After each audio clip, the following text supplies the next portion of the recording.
welcome to LOA Today. I'm Walt Thiessen. With me today is longtime listener, poet laureate, and Taya Master, Anne-Marie Young. This is your Daily Dose of Happy. We are so happy you decided to join us today. And today we have a return visitor. Bob Martin was on the show. I'm not quite sure exactly when it was. I'm thinking it was about a year or two ago with me and Jody Lynn. And he's returning today to do a show with me and Anne-Marie. And we're kind of chatting about what the show's going to be about. We're really not sure, so we're going to kind of wing it here. We're just going to start off by saying, Bob, welcome back, and how you doing? Oh, I'm doing great. Thanks for having me. It's always a pleasure to be here, and looking for my daily dose of happy. That's always a good thing to look for. Yeah, we like to look for that every time as well. Listeners who are watching video as well will notice that the video layout is different. We're getting used to that ourselves. Streamyard has apparently changed everything around, and I'm trying to figure out how the thing works. But at least the audio works, so that's really the main thing at this point. And Anne-Marie is also dealing with her. This is like technology day. Anne-Marie's dealing with some tech issues at her end. We're dealing with the tech, involved with Streamyard. So, as so often happens here on the show, things happen. I mean, that's one of the ways that that it's a legitimate art. What's the word they use today? Authentic. That's the word. It's the authentic show, right? So that's how we're doing authentic stuff today. Yeah. So, and is everything settling down there, Anne-Marie? I hope it is. I think so. I've got my fingers crossed. Okay. All right. Well, we'll see what happens. I mean, this is kind of like par for the course for the way life has been for me lately. I mean, Bob, I'm not sure where you're located. I'm in the northeastern part of the U.S. We just had 18 inches of snow dumped on us. So that's just kind of like par for what's going on around here right now. But we're gonna keep going. So Bob, first of all, welcome back. And I like I said, I can't remember exactly when we last had you on the show, but you were telling us before you got started that you wrote a book since then. Yeah. And that's pretty cool stuff. I mean, what inspired that? Well, it's the third book I've written.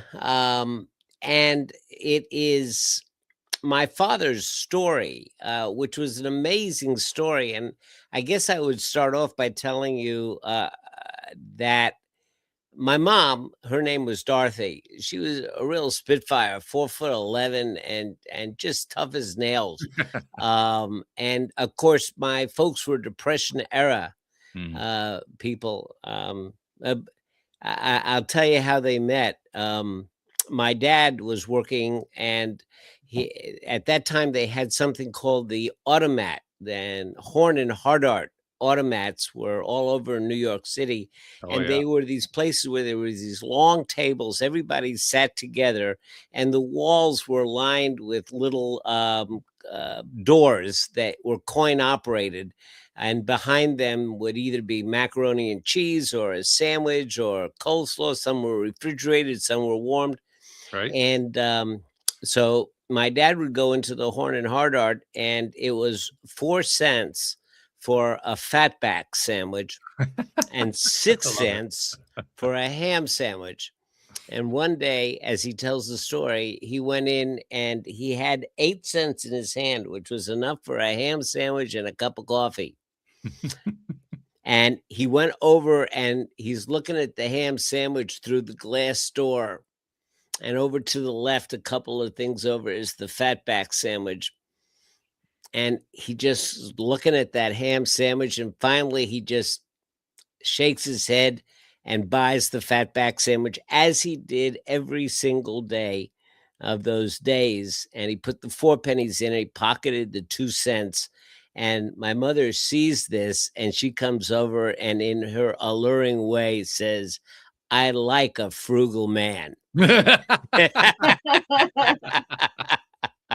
love it.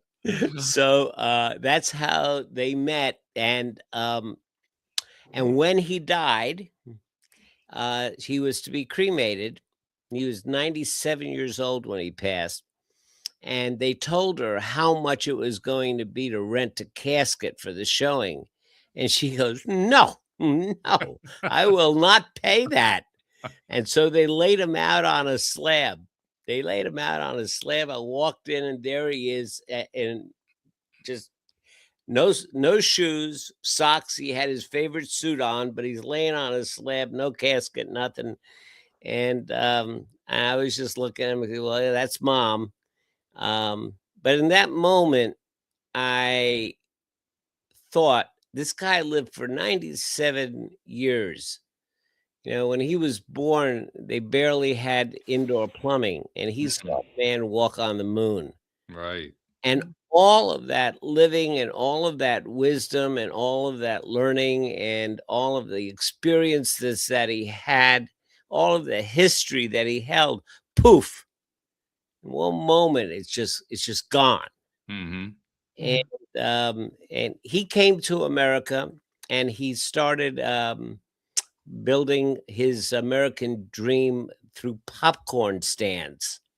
He had popcorn stands in amusement parks and in the subway system. And he hired an awful lot of kids, gave a lot of kids their first jobs. And I just thought, for all those kids who remember him, and for me, and it shouldn't all just go away. And so he died 25 years ago, and for 25 years I've been saying somebody needs to tell his story. And so I sat down and I wrote a story. A bit fictionalized, but yes, I wrote a story. All right. Well, good. I'm glad it inspired you. And the elements of the story, they kind of remind us about how pricing has changed. I mean, automat doesn't exist anymore, but if it did Right. exist, it would be 4 cents. It'd probably be on the order of 15.60 or something like that. It's true. Amazing how things have changed. But one thing that hasn't changed, a couple things haven't changed from that story. One, you very nicely illustrated how much changed during the man's lifetime. Mhm. Look at how much has changed in our lifetimes. Oh, yeah, yeah. And it's going to continue into the next 50, 100 years. I mean, Mhm. the change is just happening at such a rapid rate. It's also what creates huge challenges for people trying to keep up with the changes. I Mhm. mean, that's been true for generation after generation. One generation after another has complained about how fast things have moved and so forth. Right. Um, but I think one thing that happens as you get older is you realize it really does get faster. I mean, it's like time speeds up or something, and I've Yeah, never yeah, quite figured out why, yeah. but it does. Well, 2 things about that. One is back in the '70s, there was a guy named Alvin Toffler who had a very, very wrote a book, was a breaking book, and it was very, very popular, and everybody was talking about it, and it was called Future Shock. And he addressed that exact issue about how fast things are changing. Mm, And he talks about how every generation always seems to say the younger generation this and the younger generation that, even as far back as Socrates and Plato complained about the younger generation. mhm, But he said what is changing though is the rate of change. Mm. which is true. That's the one thing that is changed. Things are changing ever faster. Right. And he said that really is hard for us to keep up with, because we evolved to be something that, I mean, hundreds of years would pass by with hardly any change in terms of society and culture, and what works and what doesn't work, and our advances. And today, I mean, things are changing so quickly that we literally are shocked by it. Mm. Mhm. Mhm. Yep. I think that's true. I think there's also a built-in stimulus that goes along with it, though. I think what the stimulus does is that it stimulates us to be able to adapt quicker. And that can be a positive, it can be a negative, depending on how you decide to look at it. But it's almost as if the human race is being trained by its own experience to evolve to the next level, whatever that next level is going to look like. That's the way I look at it anyway. I would agree with you if evolution changed at an ever increasing rate, but I don't think it does. I think that we're basically the same animal that was a hunter gatherer for like 1.7 million years, and we're just not. Look, put it this way: when we lived in the forest, um, fat, salt, sugar, those were very, very rare commodities. And so we developed and we evolved to have cravings for fat and sugar and salt. But now, today, you get more of that stuff in a McDonald's Happy Meal than you would have got in a month in the forest. And Mm. so, is it any wonder that we have an epidemic of obesity? Mm. I mean, our body is designed to crave fat. And so, when it's easily available, it doesn't work. So, in teaching meditation, I see the effect of the rapidly changing world on, my students' minds. And it's an awful lot of anxiety and an awful lot of not knowing in an uncomfortable way. No, definitely a lot of anxiety, and that, of course, anxiety's been around pretty much since the beginning of time, as far as I Mhm, know. I mean, it's not mhm, like it's a new thing. mhm, It's just that it's taken a different turn than it had taken for past generations, but the anxiety is pretty much the same kind of thing. The mhm, thing that I always notice about is, particularly the last 10 years or so, 13 years from doing this podcast, the thing I keep noticing is anxiety and the stresses that go along with all the stuff that we experience and learn from and so forth. They do lead to learning. And it, like, for instance, one of the themes that pops up constantly here on the program is we'll get visits from people like yourself, who have learned stuff along the way. They usually they went through some kind of a crash and burn, some kind mhm, of a crisis. Can be pretty serious, it can be not so serious, but it was serious for them. That's the most important thing. And then they came out the other side and they realized that they learned some stuff from it, and then they wanted to share it with the world. And what the first time I was presented with that idea, I kind of rejected it because it was one of my other co-hosts, Joel Elston, who told me about it for the first time. And what he said was it was the best thing ever happened to him. He didn't want to go through it again, but it was mhm, the best thing that ever happened to him. And at first I rejected it, but over time, having been exposed to it over and over and over again from so many guests, I've come to realize it's actually a good thing. I mean, it's not good. It's not fun going through nasty mhm, stuff when it happens. But nevertheless, we learn so much from it. We do most of our learning, most of our growing, going through these high anxiety periods. mhm. So I don't look at anxiety the way I used to. I just don't think of it the same way. No, I agree with you. When you have situations like that, but here I think is something that we need to differentiate. Um, I mean, the whole anxiety, the fight, flight, freeze response that we have, to danger, uh, was designed to keep us alive and to keep us healthy, but it evolved when we were being attacked by a tiger, being attacked by a snake, or having some crash and burn situation that's acute and short lived. The difference is that today, the things that cause us anxiety are things like deadlines and getting to work on time, or being caught in traffic, or all kinds of chronic, undifferentiated little stuff. And so we kind of develop a slow burning anxiety that really doesn't call us to be able to burn off the stress. We just kind of like elevates our base level of stress. And that I don't think is so healthy. Mm. Well, I think that it's true. Any kind of stress can be very unhealthy.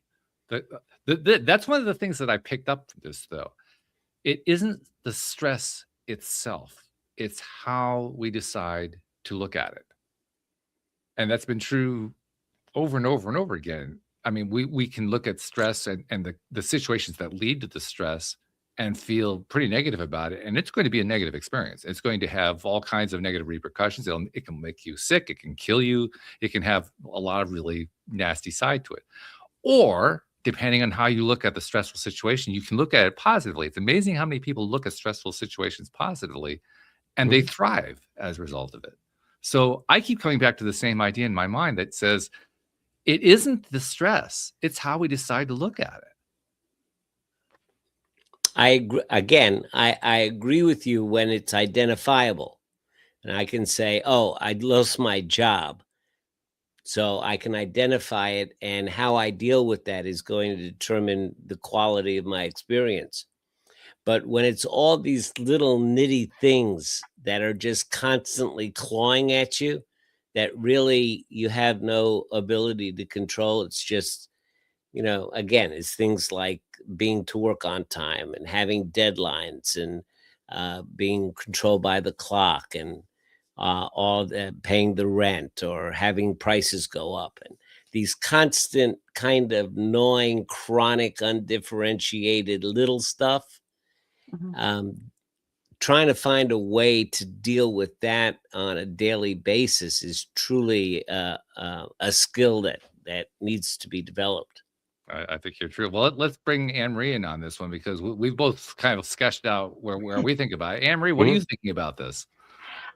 As you're talking, I'm just thinking, for me, I always find that if I'm anxious, it's because I'm focusing on the next thing or the next thing or something that's out of my control. And it's always, I find it sometimes very difficult to be in that moment. And once I pull myself back into the moment and do some breathing, usually I find anxiety and stress does calm. Sometimes there's just too many triggers, but I do find my mind's always, because like you say, we're so busy, and I'm always like thinking I've got to finish this, and then I've got to go and get the kids, and then I've got to do their dinner, and then I've got to take them to dance, and then I've got to do this. And it's just like, no, come back to now, because I can't do any of that in this moment. Just breathe. So I do find it's focusing on things that aren't happening now. So in other words, both. Pretty much. You basically just covered both of our positions. That's pretty good. There you go. I like sun fence. Well, that also actually summarizes your role in the show really nicely because I don't know if I told you, Bob, Anne Marie is a former listener of the show who became a co-host a few years ago. And as a result, she brings the listener's perspective, which I love. It's one of the things that I lean into the most. Plus, I just love talking with her. But when she brings that listener perspective, it reminds me, okay, it's more than just what you're thinking about, Walt. It's more than even what your guest is thinking about. It's what your listeners are thinking about. And I love that part. So for what it's worth, that's what she's bringing to the table here. Getting back to what you were talking about, though, with your father's story and how you turned it into a book. First of all, congratulations for doing that. That's a project in itself. Just writing a book is, and then making it about family. That's also a project because now you have all the stuff about family that's involved in it. I mean, you got two things going on at the same time that are pretty challenging. But what do you think was the most difficult, and what was the most rewarding part of the whole process?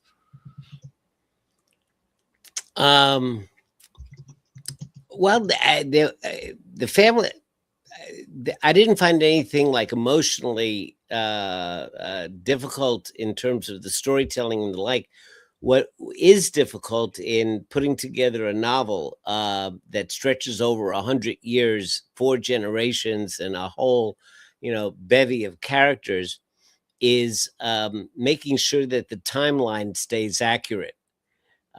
Because the years and like, for example, one of the characters, Jack, if I go back and I figure the math of the years, he was a private investigator, but according to the years and the timeline, he was 7 years old.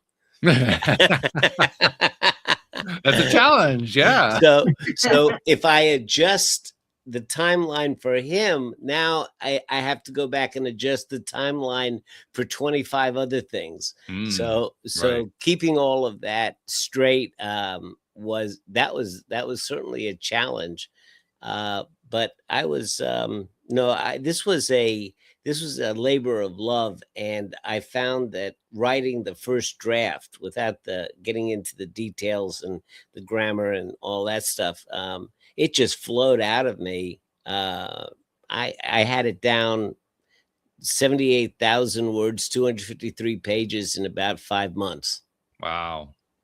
Okay, so you were moving along pretty good. Had a good clip. Now it's been 1.5 years in revisions.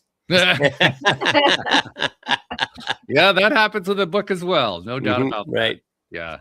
Yeah. I would say probably a fair ratio is to say that for every hour that you spend writing the book, you're going to spend probably 4 to 8 hours editing it. Right. Yeah. Which is, just be ready for that. For anyone who's thinking about writing a book, that's just part of it. Yeah. And you always think, you say, okay, final draft. Yeah. No, No such thing. no such thing. The only thing that makes it a final draft is you finally decide, okay, I've had enough. I just need to Right, have a stopping point. That's what makes it right, the final draft. Not that right. it's perfect or that it's exactly ideal to what you had in mind. It's just this is as far as I'm willing to go with it. Hmm. Yeah. I remember my first book was also a novel, and I remember I went through, I'm going to say 12 to 14 drafts of it. Hmm. For the first 3 drafts is where it got to its full length, and then after that, it was just fixing, fixing, fixing, fixing, Right, right. and it was around draft 11 or 12 that I finally realized, "This isn't going to end until I end it." Yes. Yeah. Yeah. What's that expression? I love this expression. Never let perfection be the enemy of the good. Well, yeah, in fact, that was actually one of the things that I learned the most from it because I was very perfectionistic, and that taught me just how destructive that perfectionism is to me. Hmm. I Mm. hadn't really realized how much of an effect it was having on me until I did that. Once I realized that, now it didn't mean I had the solution yet, didn't mean I had figured out how to let go of the perfectionism, but I recognized the issue at that point. And it was shortly after that that I started the podcast, which was where I was trying to learn a whole bunch of stuff, including how to let go of that perfectionism. And took me a few years, finally got there to at least some degree. More progress to be made, but every step forward is progress. Hmm. But the fact is, when you go through something that includes like a perfectionism, some kind of an issue like that, right? It's not like you fix it and it's done. It's Mm. an ongoing process. And you made some big progress and you say, wow, I really got this down. And then you find out a year later, well, there was that other part I didn't quite get yet. That is so true. Things are a process. Um, it's like if you think about your biases, Mm, or your prejudices. Let's say, for example, any of the isms, right? mhm. So let's say that we're talking about a racism. So I may have, and I may have grown up in, and I may have been imbued with certain ideas about people that don't look like me. Mhm. And I have those, and they're ingrained in me. And I come to a decision someplace in my life where I say, this is not accurate. This is not helpful. This is not who I am. This isn't consistent with my values. But even with all of that, then I see one of those people, and I say that with big air quotes, on the street, and those sensations and those prejudgments, those biases, they come up. Fortunately, we get to recognize them and be aware of them, and we don't act on them, and they just eventually become background noise, but they don't really go away. No, they become what a good friend of Anne Marie and mine calls, they become residual dust. They're like Residual dust. Yeah. they're That's like a the great one. leftover stuff that Mhm. you worked on, you made a lot of progress on, but it doesn't completely go away. It's like 99% gone away. Right, right. Yeah. And fortunately, you don't run your life on it, and Mm. you catch yourself before you let them, come out into the world. And I think that's part of what being civilized is about. It's doesn't We don't become internally perfect, but we Mm. become internally manageable. Mm. But it's Yes. also a good reminder, isn't it, of how far you've come and where you were and where you don't want to go back. Oh Hmm. yeah.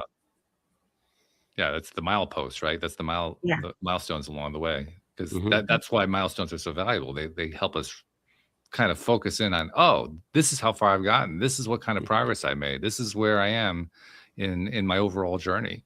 Yeah, Mm. yeah. It's like what was someone once said, when you're when you're rowing out, when you're canoeing and you're rowing out to, some distant shore, sometimes it's a good idea to turn around and look behind you and see Mm. how far you've come. Yeah. Yeah, it's true. Yeah. Very In true. fact, sometimes it's good to actually leave the boat is the best way I can think of to say it, kind of fly above the boat because then you can see the journey. It's hard Yeah. to see it when you're in the boat, Hmm. right? Yes. But when you can get that perspective that you get from, flying above it or something like that, then you begin to realize, oh yeah, that this has been a trip. Mm. It's been a trip and a half. And in the process of being a trip, it's been something that I've learned from. It's Hmm. been there have been times where I said, wow, I'm really stuck and I really wasn't. Hmm. But it seemed like it at the time. Right, right. Didn't the Grateful Dead have a song called "Oh, What a Long Strange A Trip long It's strange Been"? trip. That's right. And it Great continues to be. title. Yeah. And very appropriate that was for a number of different reasons. I won't even go there. But so all right, so you wrote the book, and is the book out yet? It hasn't been published. No. Now the book, I'm comfortable that it's good enough, and so I'm in the process of finding an agent Okay. now, and as I say, I've had two other books. Both of them were traditionally published, but neither of those publishers are appropriate for this book. So I need to find the right publisher. I have some really, I got some really good news. And talk about your daily dose of happy. I got a real dose of happy the other day. One of the other books I wrote was not a fiction book. It was actually a Eastern Western spiritual Rosetta Stone, kind of translating some old Chinese Taoist texts into Christian terminology Okay. Yeah, to I make think I that remember that. Yeah. accessible. And so it had its run basically, and it's kind of been sitting on the shelf. And then all of a sudden, I get an email from a fella in Hong Kong who is representing commercial publishing, which is like the Random House of Chinese. Oh, And he says, we want to translate your book and do a run of 30,000 and my goodness. distribute it to the Chinese diaspora around the world. And I go, whoa, where'd that come from? Yeah, right. That's pretty cool. That I love is that. that is pretty cool. That's just evidence of these things will hit you when they're meant to hit you. And it That's may not right. be when you write it, it may not be 10 years after, it could be 20, but when it's meant to be there, it will be there. And I think what it's funny, I mentioned it to some friends and they go, oh, how lucky are you? And I think, it didn't have a whole lot to do with luck. It No. had to do with that daily grind, and keeping on it. The 1,000 times I wanted to quit, and I wrote one more blog, or Right. I took on one more project, or I made one more contact, and then somehow, somebody talked to somebody who talked to somebody who talked to somebody, and then, something like this happens. I'm reminded of commentary that was made by a friend who's a former guest on the show. He wrote a book. It was a law of attraction book. He called it the last law of attraction book you'll ever need to read. And he has the exact same philosophy you just laid out. Answering every email, doing a blog post, doing something every day in service of the book. He's been doing it for the last 3 or 4 years, and he sold over 200,000 copies of the book by doing exactly that. So it shows, I mean, if you want evidence that what Bob is saying is true, yeah, there's the evidence. It actually does work. It actually does pay off. The reason it works is because of the law of large numbers, but you don't really know when those large numbers are going to hit or how they're going to hit or how they're going to play out. The only thing you know is what your daily activity is going to be. And you just have to kind of trust that it's going to play out the way it plays out. The one thing that you can be sure of is if you quit, if you stop, it won't happen. Yes, that's right. It's 100% guaranteed. If you want certainty, there's certainty for you. And that's true for anything. I mean, Mhm. we're talking about books, but that's literally true for anything in life. I don't care what kind of a project you're talking about, what kind of a life goal you're talking about, what kind of a problem you're trying to solve. It's true for all of them. Mhm. But if there's anything that I've learned more than anything else from doing this program, there are a few things I've learned. One is the value of so many different perspectives, but another is the value of persistence. Persistence, just persisting and persisting, produces amazing results. And almost every single time, the person who experiences them had no idea they were going to happen, Right. which is kind of scary, but it's also the way it actually works. Mhm. Yes. It's having that leap of faith, isn't it? And just keep persevering. Yeah. Right. And it's almost as if the universe is designed in such a way that what you're looking for will show up right after you're about to give up. Yes. That's so You know, true. if you're lost and you think, I'm lost, where is this place I'm supposed to be going to? I've tried everything. Well, I'm lost. I'm going to go home. Well, let me go one more block. And that's when you find it. And I'll even modify it a little bit by saying it's not always that one great big thing that you're hoping is going to happen. What often happens is, but just by going that one extra mile, you experience a turn, a twist in the road that you didn't know was going to come. And it's not Mhm. necessarily something that produces something big right in the moment, but it sets you up for the next thing that's going to happen. And it's Right. important, I think, to bring that out because we have a tendency as humans, we want, we're looking for that final end destination. So if I go one extra mile and the final destination doesn't show up, I say, well, it didn't really work. But it did work. What happened was in that last mile, something changed, something shifted. And so it's incumbent upon us in those moments to recognize what shifted rather than did we get to the end result. Yeah, yeah. Yeah, it's like the thing with the book here. So I've written this book now. The first novel I wrote, I think it was a good novel, but it wasn't, it wasn't going to win a Pulitzer Prize. The second book I've written, the nonfiction book, I think is helpful for many people, and it has helped many people, and that's Mhm. great. But I learned a lot about the publishing business, and I learned a lot about how to put a book together and how to organize it, and the like. And so all of that was a process.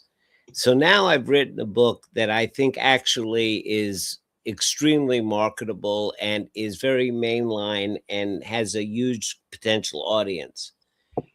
Now I need to get it, to an agent. And just as I'm about to start that process, coming out of left field is this Chinese translation and the distribution of a book of mine to a very large population, which then I can take that information and put it in my query letter to the agents saying, I've been published and I've also been this and that. And that's going to make me more attractive to them taking me on as a client. And so it just came in almost like a merging lane on a highway. Mm. The timing is just perfect. And again, you never know how these things are going to work out. Don't you love it when they pop along? Right. Well, that's one of the things that makes life so interesting. Mm-hmm. Waiting to see what the next thing is going to be. Mm. It's also part of, I think, what that challenge, we were talking earlier about the challenges that are involved with anxiety and stress and so forth. That's one of the challenges where anxiety and stress are concerned. How are we going to not just navigate through them, but how are we going to look at them? How are we going to look at what happens during them? Because to the extent that we can focus on gaining value from an experience rather than getting frustrated by the experience, that's where the growth happens. That's where the progress happens. And honestly, I think that's what makes life worthwhile. Right. And the other side of it, the other skill that I think is so important is patience. and allowing things to develop until they have matured. And I mean that kind of metaphorically. Like my career as a writer had to mature at its own speed. Mhm. And if I was impatient, I probably would have given up by now. So I know that my wife is a very much of a type A personality, and she wants to get the task done and get it off her desk. That's the most important thing. Mhm. Whereas often I'll just say, I don't feel like we need to deal with that yet. You know, my mentor, Master Watching Ni, who I studied under for so many years, he said that the secret to the mastery of life is to allow things to develop to their own state of readiness, and to accomplish what you want to accomplish with the least amount of effort possible, the least amount of effort possible. So getting things like, if you pull a apple off a tree before it's ripe, you got to struggle and jerk it and twist it, and it's sour. And if you wait too long, it drops and rots. But if you pick it just right, it comes off with very little effort and it's sweet. And having the patience to wait for the apple to mature, and put your own desire to have the apple on hold for a little bit, but not waiting so long that you lose the opportunity. I guess that's what we call wisdom, right? Yeah. Well, certainly one form of wisdom. I would submit that another form of wisdom is deciding whether or not the track you're on is really the track you want to be on. Ah, oh, yeah. Big one. Right? Big one. Because that can work either way. I mean, it Mhm. can be the right track for you, and you feel like, yeah, this is the right track, and I want to go there. But you could be persisting and persevering on something that you say to yourself, I really don't like this. And that's how burnout happens. That's Right. literally how burnout happens. Oh, yeah. Or just living a life that you don't love. I mean, that's so true. And you're working so it's like you're paddling upstream your whole life. Right. Uh, and who wants to live that life? Well, you get big upper arm muscles, but other than that, It's true. you might build the shoulders out. Yeah, keep paddling upstream. They'll do it. It's like one of my other co-hosts. I mentioned it before, Joel Elston. He's a weightlifter, power lifter. He can deadlift 500 pounds. It's incredible to watch him do it. Wow. But he's done it long enough now that, I mean, his shoulders are massive. Just because. Now, did he think of that as paddling upstream? Absolutely not. To him, that's like, that's nirvana, going to the gym every day. If he can't go to the gym to do some powerlifting, he's had a bad day. And so he's always going every single day. I don't care what the weather is. I don't care what's going on in his life. It always begins with him going to the gym, because that's where he gets his energy. And that, to me, I think is the core of it. Where do you get your energy from? Are you And that's energized by consistency. what's that, Anne-Marie? Sorry, I said that's a consistency as well It is. that we Yeah. refer to. Because he's And- getting all those results with all that wonderful training, Yeah. and he's getting built. But most of all, he's identified that it's the passion, that it's something that he loves. Yes. That's Yes. so important to him. And the nice thing about passions are they're not hard to identify once you're experiencing them, because they feel good. Like once you start doing something that you're passionate about, you can do it all day. Probably the Mm. hardest part is ripping yourself away from it. Mhm. So it's very easy to identify when you're passionate about something. The hard thing, and I know this from personal experience, is when you're doing something every day that you're not passionate about, and then you're trying to figure out why you keep doing it, and yet you know that persistence pays off, and you know that perseverance pays off, and so forth. And so you keep going. And it's like a little trap that's built in there, simply because you haven't taken the time to ask yourself, is this what I really love? Mhm. Is this what I really want to be doing with my life? That's exactly what I was thinking. You just get so lost in the mundane. You don't think about, what do I value? What do I love doing? What about me? It's questions we should ask ourselves more often. Oh, yeah. It is. And, a lot of my students,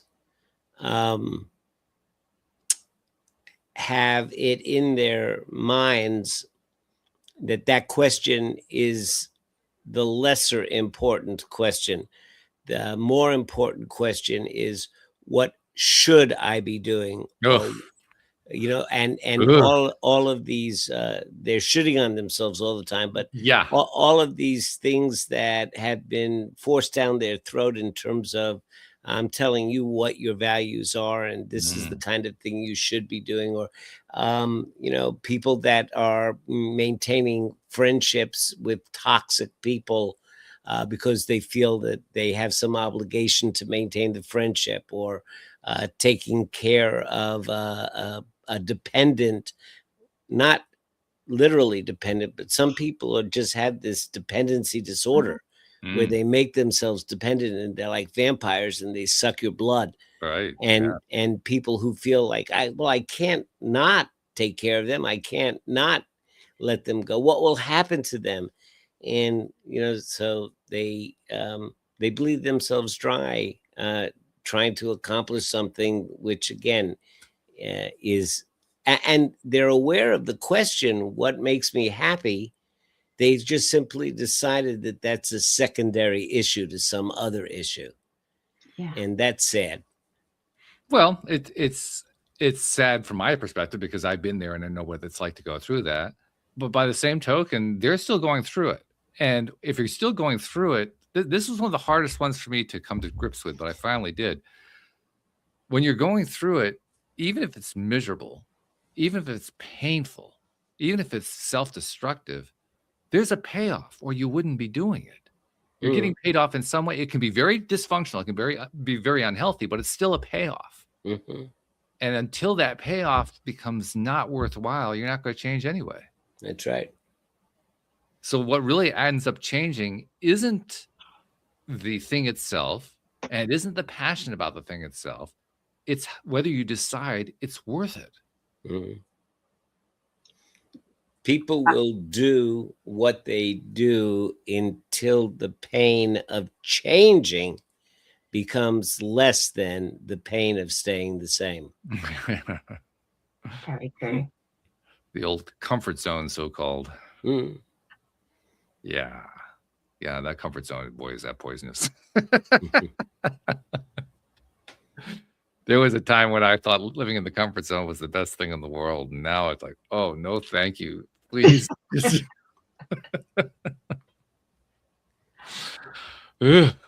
Yeah. What Oliver Wendell Holmes had one of my very, very favorite quotes of all time, and it's even what I put on my syllabus at school. Is he says that the simplicity before complexity, I wouldn't give you a fig for.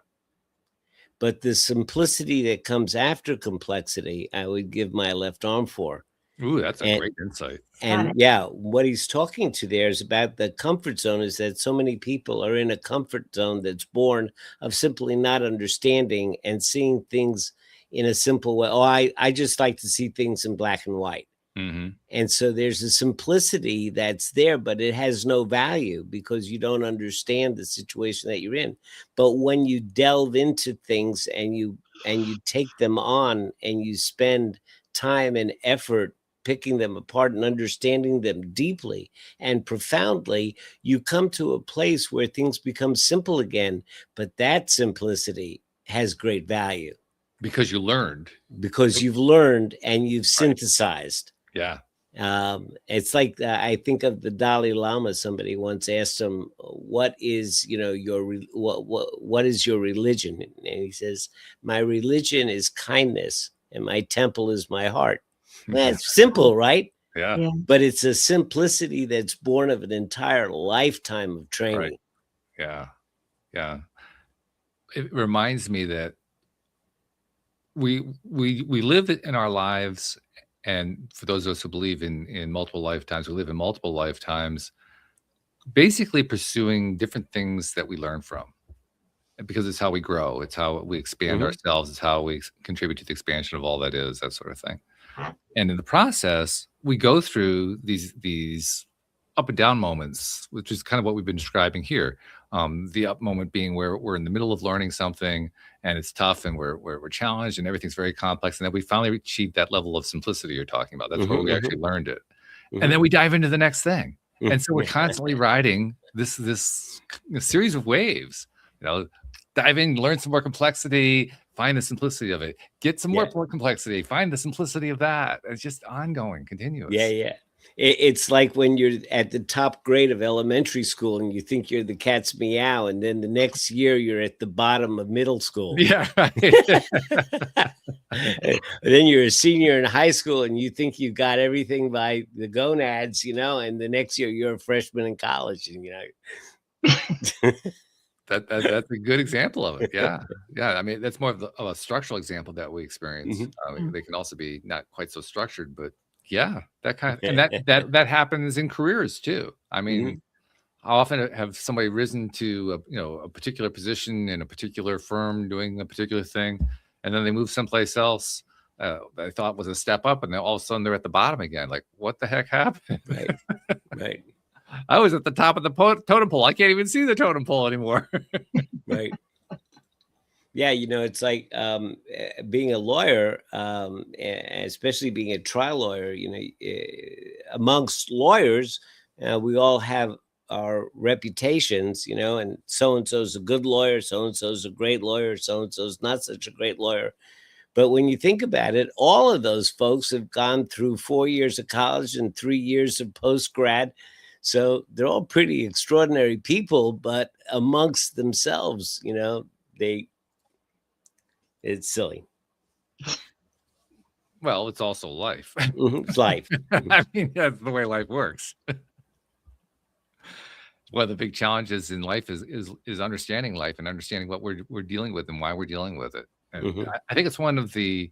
I mean, the model we just laid out. It's the model of going through complexity, coming to simplicity. Okay.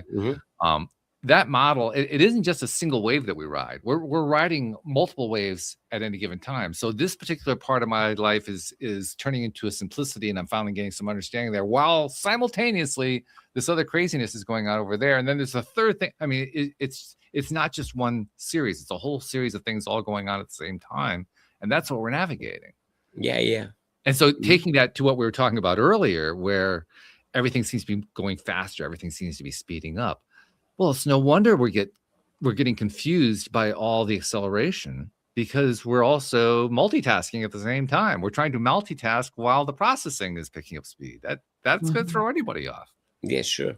Well, if I may go back to something that you mentioned before about rising above and getting out of the boat and looking at the journey itself.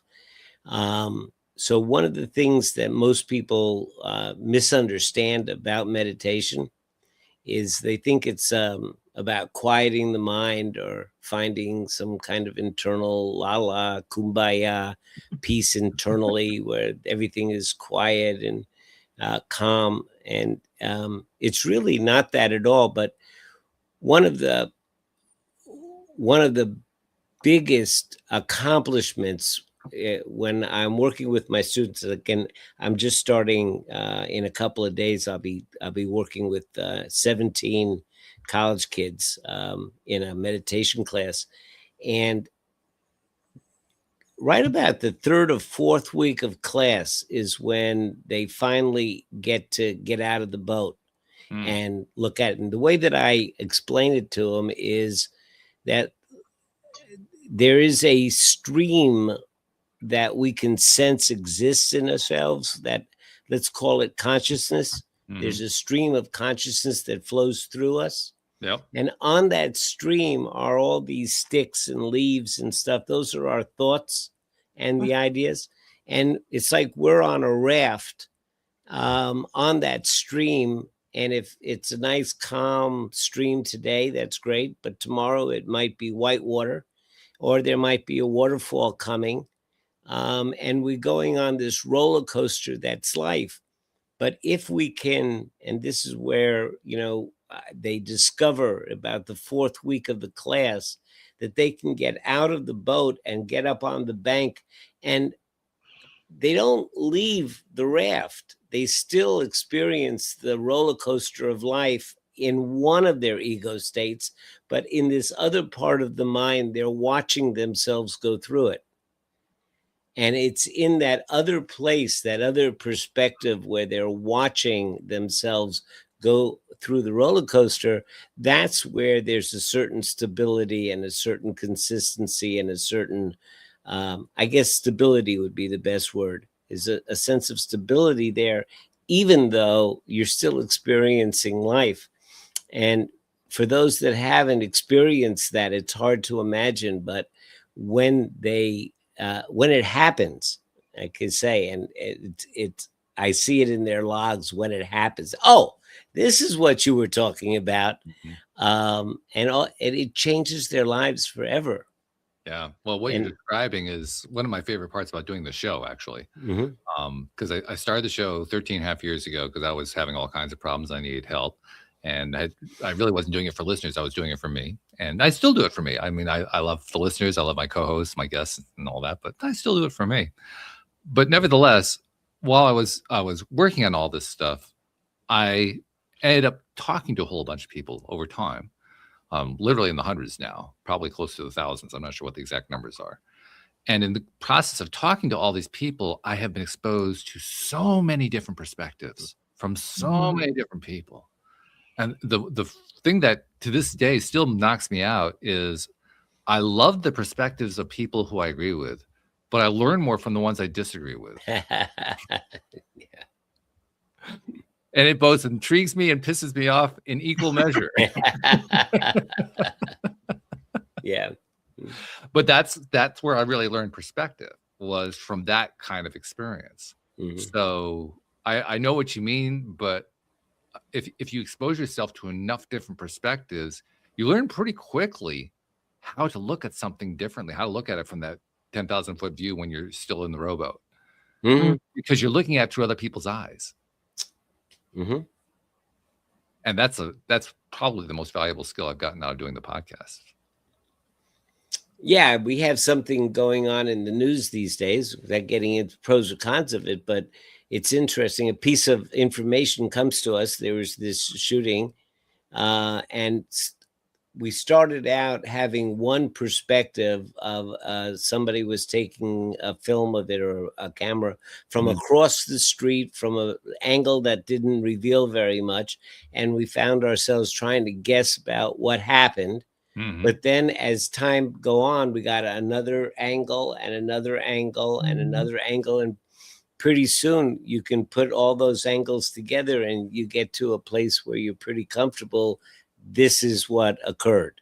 Yeah. This is what happened. And so I think life is kind of like that too. As you mentioned, you get all these different perspectives and then you start to feel a certain comfort that I think I'm beginning to understand it now. Actually, one of the great things about perspectives is that it plays a terrific role in helping people to navigate the current landscape where people are generating fake content. They're generating videos using AI and so forth. And it can be confusing the first, X number of times that you're exposed to that. Like, well, am I seeing something real or not? But when you start getting exposed to the different perspectives on the same event, but first of all, that becomes really hard to, even that out so that it's all generated the same way by some AI or by some, false meme creator or something like that, to get all those perspectives showing the same thing. Mhm.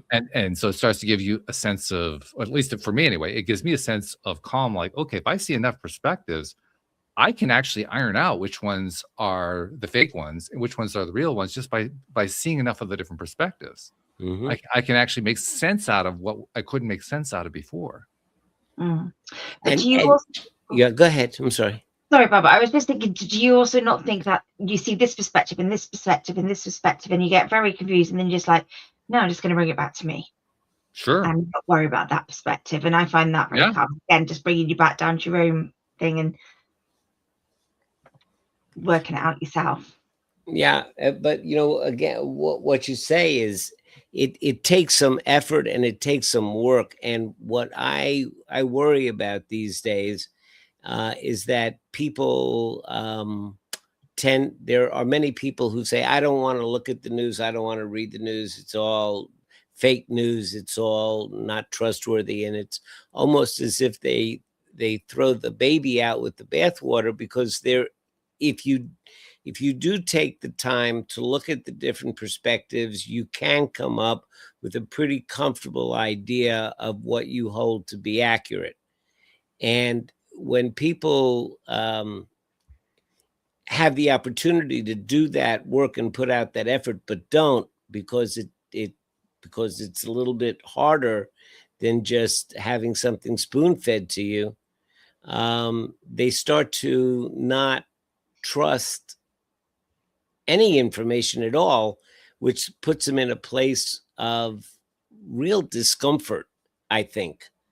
And so the idea, I want to be comfortable, so I'm not going to pay any attention to all this stuff, actually winds up being counterproductive, because you become uncomfortable in your lack of knowledge. Oh, no, I'd say that's actually a good thing, what you're describing, because it's the discomfort where we end up deciding to shift something because we're not comfortable. That's the whole point of getting out of the comfort zone. Because when you're in the comfort zone, you don't want to shift anything. That's why it's the comfort zone. Otherwise, there wouldn't be one. Right. We think it's comfortable, so we're going to stay there. It's only after a period of time or a series of experiences or events where we finally, perhaps, not always, but we often come to the conclusion, this isn't all that comfortable. I'm not sure why I even want to stay here. Now there are going to be plenty of people who are going to stay in the comfort zone. Don't get me wrong. That's going to be a decision that people make. But when I think about whether or not it's uncomfortable, I think that's actually a good thing, because for those people who have an inclination to want to get out of the comfort zone, that's going to be their motivation to get out, because they don't like it there. It's not a good place to be. This stuff's fascinating. It really is. So anyway, we're hoping that you're able to get the agent that you're looking for to get your book published. Thank you. I hope that happens pretty soon. Let us know when it happens, and hopefully by this time next year it's going to be published. That'd be a cool thing. That'd be great. Yeah, it'd be really good. From your lips to God's ears. Oh, well, hey, I don't claim to have that kind of inside knowledge, but if it works, great. I love it. Yeah. And best of luck too with what happens with that Chinese firm. Who knows? Thanks. If you're reaching 30,000 people, holy cow! Yeah. That's some pretty incredible reach right there. I love that. Definitely. Well, it's kind of not symptomatic. Well, it is symptomatic. It's emblematic. I think that's the word I was looking for. It's emblematic of the age we live in, because we're now able to impact so many people that we couldn't impact before. And it's because of the technology, but also because of the opportunities that are available that just weren't available. I mean, can you imagine something like this happening 30 years ago? I mean, seriously. Trying to remember 30 years ago now. Too busy focusing on what's next. Yeah, what is next, right? Yeah. Yeah, hey, Emery, I always like to come to you at the end. It's funny when you say 30 years ago, in my mind, I'm thinking 1970s. Yeah. Which is close to the 50s. In my mind, it's like 30 years ago would be 1970s, but 30 years ago was 1995. Yeah, the 90s. Yeah. Wow. No, because I was born in the early 70s and I'm still only 28. So I think 30 years is the 70s. I love it. Emery, I always like to come to you to summarize, because you bring the listener's perspective to the way you summarize. What's your takeaway today? I'm curious. It's one of the things that Bob said at the very beginning, on when you were writing your story about your dad and how he was here and he was here for so long, but how quick it was and how much changed. And you wanted to just kind of put that down in a book. And something that I do that always brings me back to now and brings me to how lucky we are to be here, is when I walk around a graveyard and I see gravestones and there's people who've been here and they've left, and it's so not permanent. There'll be other people here and we won't be here soon. So I think it's just a case of, it's understanding that and understanding the meaning of your life, what's your purpose, what's your passion, what your values, and all the stuff that we've covered today. But the thing that I did love is do something every day that is your passion, something that you enjoy, even if you're in a job you don't like, and just go to the gym like Joel does. Just go do some baking if you love cooking. Whatever it is, find your passion. Have a bit of joy every day. Mhm. I love that. That's Find your great. daily dose of happiness. Yeah. Hell yeah. Well, if there's anything I've learned along the way of doing the show, the route to happiness is giving attention to what's important to you. When you do that, the happiness shows up. And we were talking earlier. What was it we were talking about? We were talking about the meditation. You're mentioning, Bob, about how people try to quiet their minds in meditation, and they're really on the wrong track there. I remember the first time that I successfully quieted my mind, and it was not through meditation. It was through doing work that basically improved my self-esteem. That's what quieted the mind. Mhm. And I would never have predicted that at the time. Now I look back, I say, well, yeah, of course. But at the time, that would have been the last thing on my mind. I would have been one of those people trying to quiet my mind in meditation because it was so important to quiet my mind. Looking back on it, what I realized is I was just so tired of all that noise. I wanted the noise to go away. Whether it was through meditation or whatever, I didn't really care how I got there. But at the time, I thought I had to do it through meditation. So that's one of my takeaways is you made a great point. Meditation's purpose is not to quiet the mind. However, it's also a great way to develop a lot of the skills that help you to feel better about yourself that serendipitously do help to quiet the mind. Yes, absolutely. The goal is not to happen in the mind, but it does happen. It does. It does. does. Yeah. And it's a wonderful boy. When that mind goes quiet, it's like, oh, thank goodness. It's a relief. It truly is. Well, Bob, it's been wonderful. Thank you so much, and keep doing what you're doing. I don't remember if the last time you were on, I did this, but for the last few years, I've been doing this little thing where I say, on behalf of those people you've never met and never seen, never will meet, never will see, thank you for what you've been doing because you're making a difference in this world. That continues to be true, and you have 30,000 people in China who are about to experience that directly. So yeah, thank you for what you continue to do. It's a really great thing. Yeah. And thank you to our podcast listeners everywhere. We will see you all next time here on LOA Today. Goodbye, everybody.